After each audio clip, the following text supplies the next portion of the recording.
Aleluya.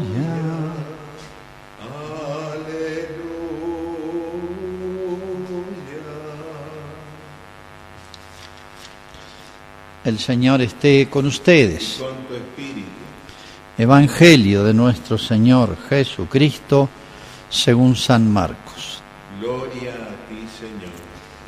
Jesús se puso a hablar en parábolas a los sumos sacerdotes, los escribas y los ancianos, y les dijo: un hombre plantó una viña, la cercó, cavó un lagar y construyó una torre de vigilancia.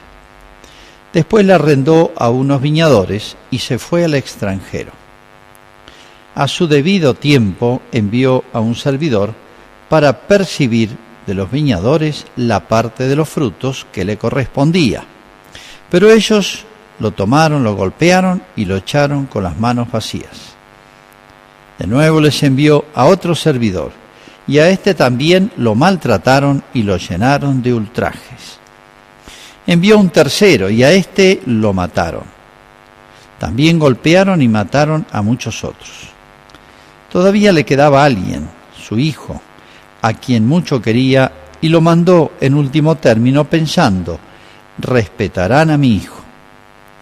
Pero los viñadores se dijeron: este es el heredero, vamos a matarlo y la herencia será nuestra. Y apoderándose de él, lo mataron y lo arrojaron fuera de la viña. ¿Qué hará el dueño de la viña? Vendrá, acabará con los viñadores y entregará la viña a otros. ¿No han leído este pasaje en la Escritura? La piedra que los constructores rechazaron ha llegado a ser la piedra angular. Esta es la obra del Señor, admirable a nuestros ojos. Entonces buscaban la manera de detener a Jesús, porque comprendían que esta parábola la había dicho por ellos, pero tenían miedo a la multitud, y dejándolo se fueron. Es palabra del Señor. Gloria a ti, Señor Jesús. Bueno, hoy recordamos a María, Madre de la Iglesia. Se ha querido poner esta celebración que pasa tan desapercibida porque cae un día lunes, está pegada a Pentecostés, siempre es el día siguiente de Pentecostés. ¿Por qué? Para hacer ver la estrecha relación que hay cuando nace la Iglesia. Pentecostés es el nacimiento de la Iglesia, de la Madre de la Iglesia. Las cosas espirituales hay que expresarlas con muchas comparaciones, hay que multiplicar las comparaciones porque una no alcanza. Por eso María, por un lado, uno dice, vino el Espíritu Santo sobre María, los apóstoles y la Iglesia. Por un lado ella recibe el Espíritu Santo. Imagínense si ya es la Inmaculada Concepción. Si el Espíritu Santo vendrá sobre ti, el poder del Altísimo te cubrirá con su sombra. O sea, ella ha recibido mucho antes el Espíritu Santo. O sea, ella es la Inmaculada justamente por una obra del Espíritu Santo. O sea, toda la vida de María, desde el primer instante de su concepción, se puede decir, ha sido depositaria de las gracias del Espíritu Santo. En otras palabras, Pentecostés para ella empezó mucho antes. Así que este Pentecostés ya es una, no sé cómo decir, una superculminación de gracias. ¿En ella ha habido un aumento de gracia? Sí. En ella ha podido haber un aumento de gracia, pero ya se nos pierde de vista. Entonces, por un lado, María es depositaria de una nueva y extraordinaria gracia de Pentecostés.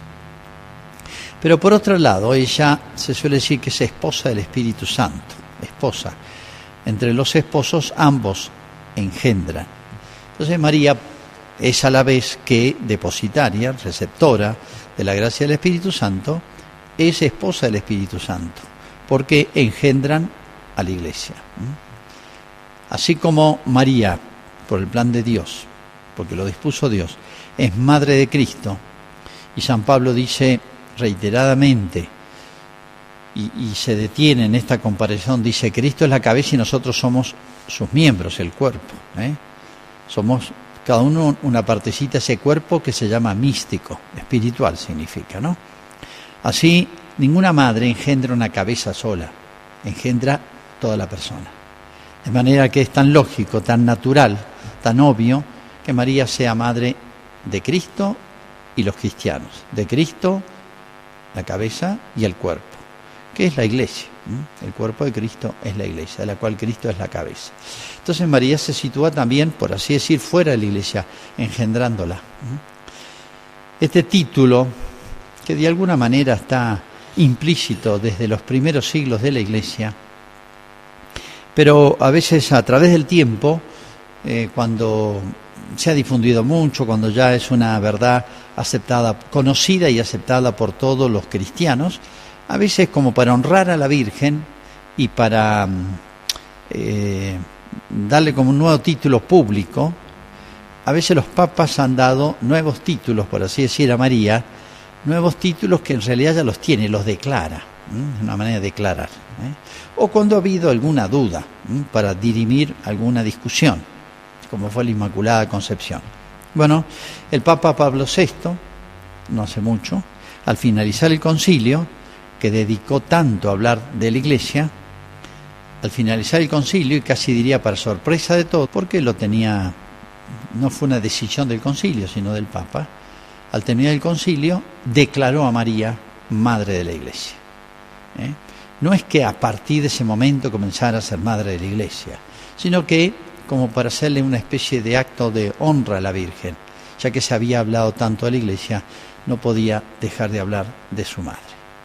En otras palabras, esto significa que desde el día del bautismo, es verdad, físicamente me engendró mi madre, pero espiritualmente tengo otra madre, que es María.